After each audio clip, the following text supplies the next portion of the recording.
Ashwin sweets and ஸ்நாக்ஸின் விழா கால கொண்டாட்டம். இந்த தீபாவளியை அஸ்வின்ஸின் இனிப்பு மற்றும் கார வகைகளை வாங்கி மகிழ்ச்சியுடன் கொண்டாடுங்கள்.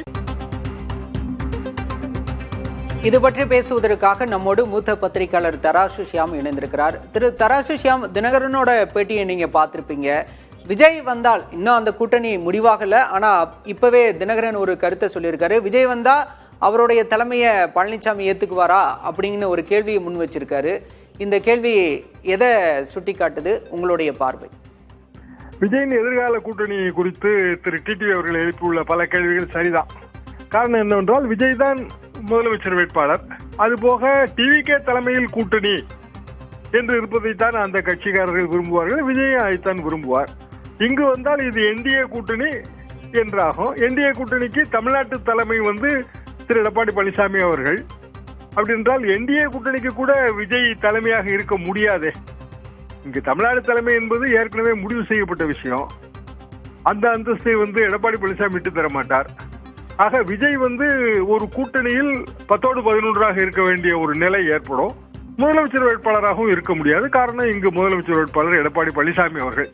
எனவே விஜய் இந்த கூட்டணிக்கு வருவார் என்று எனக்கு ஆரம்பத்திலிருந்தே தோன்றவில்லை. அதுபோக உச்சநீதிமன்றத்திலே நேற்று எழுப்பப்பட்ட வாதங்கள், உச்சநீதிமன்றத்தின் நீதிபதிகள் கேட்ட கேள்விகள், இவற்றையெல்லாம் வைத்து பார்க்கும்போது அந்த உத்தரவு என்பது விஜய் தரப்புக்கு ஆறுதலாகவும் ஆதரவாகவும் அமைவதற்கான வாய்ப்பெல்லாம் இருக்கிறது. திரு நீதியரசர் செந்தில்குமார் அவர்கள் தெரிவித்துள்ள பல கருத்துக்களை நீக்குவது என்கிற ஒரு உத்தரவை உச்சநீதிமன்றம் போட்டால் விஜய் தரப்பு அது தங்களுக்கான வெற்றியாக பார்க்கும். அதற்கு அவர்களுக்கு பொலிட்டிக்கல் ஸ்டாக் கூடும், பொலிட்டிக்கல் வேல்யூ கூடும்.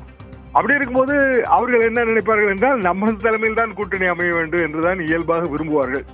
அவர்களது அரசியல் வெற்றியை அவர்கள் அதிமுகவுக்கோ பாரதிய ஜனதாவுக்கோ தத்து கொடுக்க விரும்ப மாட்டார்கள்.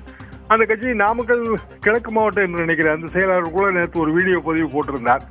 அந்த பதிவிலே நாங்களெல்லாம் ஒன்றும் அதிமுக கூட்டத்தில் கலந்து கொள்ளவில்லை, அப்படி தலைமை அறிவிக்காமல் வேறு கட்சிகள் நடத்துகிற எந்த கூட்டத்திலும் கலந்து கொள்ளக்கூடாது என்று அவர் ஒரு விஷயத்தை சொல்லியிருந்தார். அதாவது தலைமை சொல்ல வேண்டிய விஷயம் தான், ஆனால் மாவட்ட செயலரை வைத்தவர்கள். ஆக இன்றைய சூழலில் விஜய்க்கு சில கஷ்டமான சூழல்கள் இருக்கின்றன. அந்த கஷ்டமான சூழலை வெளியே வருவதற்கு அவர் சில உதவிகளை பயன்படுத்துகிறார்.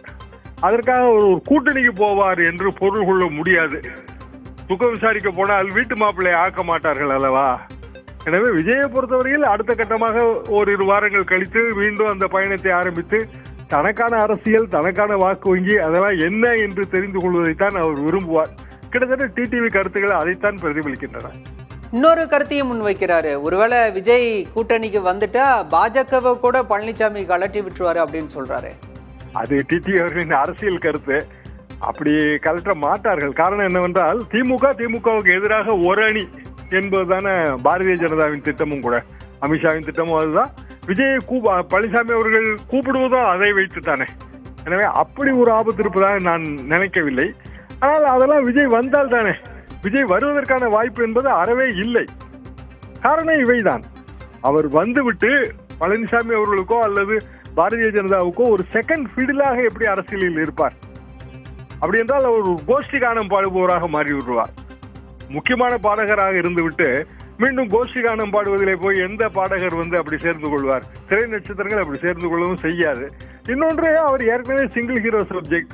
அவர் டபுள் ஹீரோ சப்ஜெக்ட்ல பழனிசாமி அவர்களும் விஜய் அவர்களும் டபுள் ஹீரோ அப்படியான ஒரு நிலைமைக்கு போக மாட்டார். எத்தனை சீட்டு தர முடியும்? அன்புமணி அவர்கள் வந்தால் அவருக்கு எத்தனை சீட்டு தர முடியும்? இருப்பதே 234 தானே. இப்படி ஏராளமான குழப்பங்கள் இருக்கின்றன. இப்போதைக்கு விஜய் ஒரு கடினமான சூழலில் இருக்கிறார்.